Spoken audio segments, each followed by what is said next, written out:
Hello student, कैसे हो आप सब। उम्मीद करती हूँ बेटा सभी अच्छे होंगे और सभी अपनी पढ़ाई भी बहुत अच्छे से कर रहे होंगे। तो बेटा हमने इसकी लास्ट वीडियो में दूसरे प्राकृतिक संसाधन जिसका क्या नाम था पेट्रोलियम के बारे में जाना।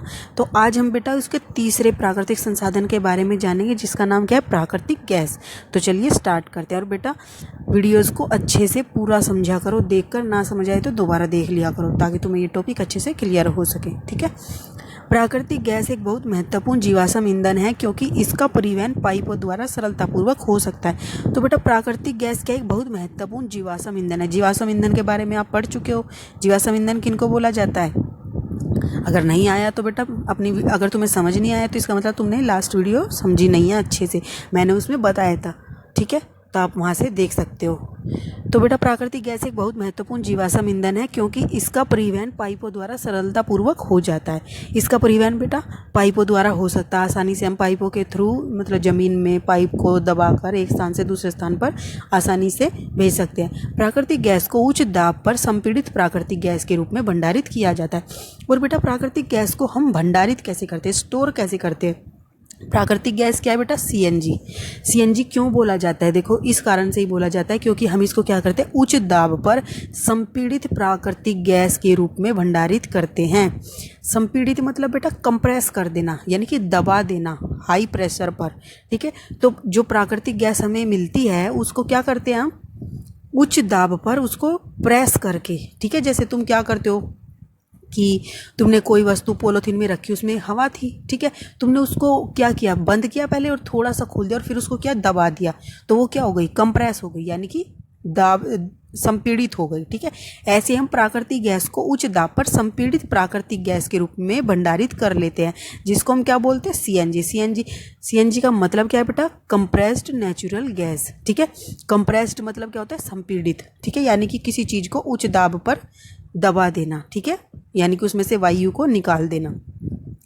सीएनजी का उपयोग ऊर्जा उत्पादन हेतु किया जाता है। और बेटा सीएनजी, अब हम इसको प्राकृतिक गैस को सीएनजी भी कह सकते हैं। ठीक है, तो सीएनजी का उपयोग ऊर्जा के उत्पादन हेतु भी किया जाता है। ठीक है, अब इसका उपयोग परिवहन वाहनों में ईंधन के रूप में किया जा रहा है, जो कि तुम देख रहे हो बहुत ज़्यादा हो रहा है आजकल। क्यों, क्योंकि यह कम प्रदूषणकारी है और यह एक स्वच्छ ईंधन है। तो बेटा ये इंपॉर्टेंट है कि सबसे स्वच्छ ईंधन कौन सा है, सीएनजी।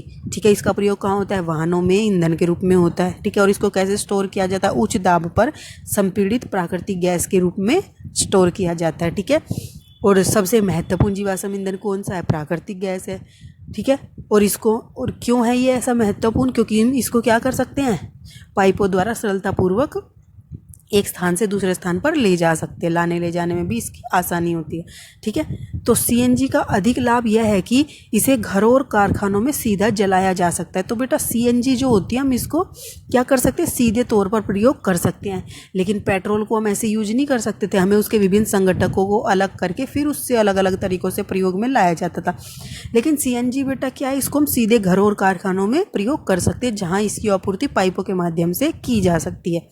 ठीक है, पाइपों में ऐसा जाल बड़ोदरा, दिल्ली के कुछ भागों और अन्य स्थानों पर उपलब्ध है। तो बेटा ऐसा ही सीएनजी को प्रयोग करने के लिए एक पाइपों का जाल बिछाया हुआ है, कहाँ पर, बड़ोदरा यानी कि गुजरात में, और दिल्ली के कुछ भागों और अन्य स्थानों पर उपलब्ध है।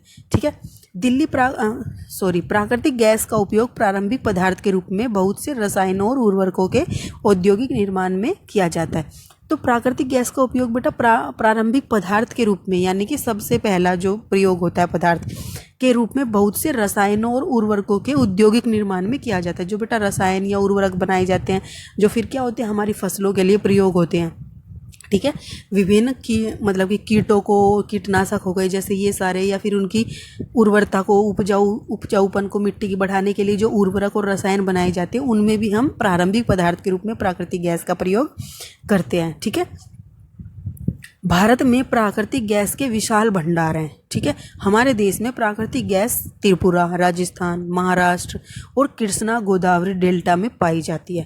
ठीक है बेटा, तो हमारे देश में प्राकृतिक गैस कहाँ कहाँ पाई जाती है, त्रिपुरा में, राजस्थान में, महाराष्ट्र में और कृष्णा गोदावरी डेल्टा में पाई जाती है।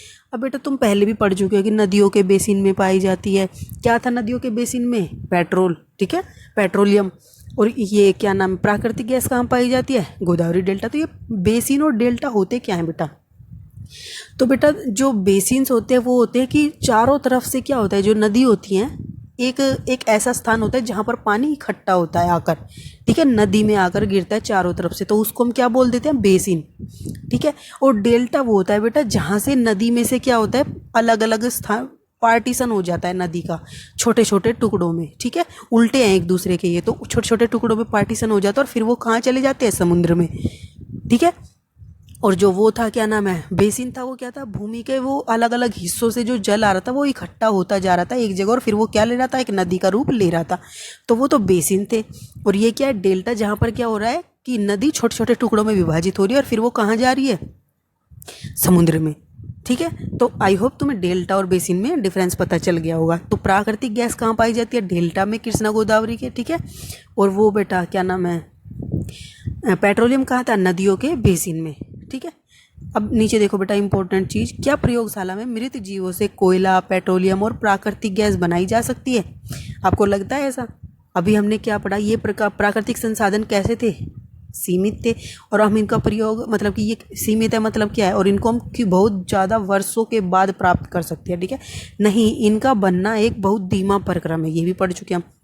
और इनके बनने की परिस्थितियाँ प्रयोगशाला में उत्पन्न नहीं की जा सकती, क्योंकि बेटा क्या होता है, वो समुद्र में नीचे दबती हैं उच्च ताप पर, बहुत अधिक वर्षों बाद जाके क्या होता है, पेट्रोलियम बनता है। और कोयला भी बेटा क्या होता है, वनस्पतियों के ज़मीन में उच्च ताप पर दबने पर कई वर्षों बाद कोयला तैयार होता है। तो हम प्रयोगशाला में ऐसा कुछ कर ही नहीं सकते, ठीक है। तो ये प्रयोगशाला में तैयार नहीं की जा सकती, ठीक है।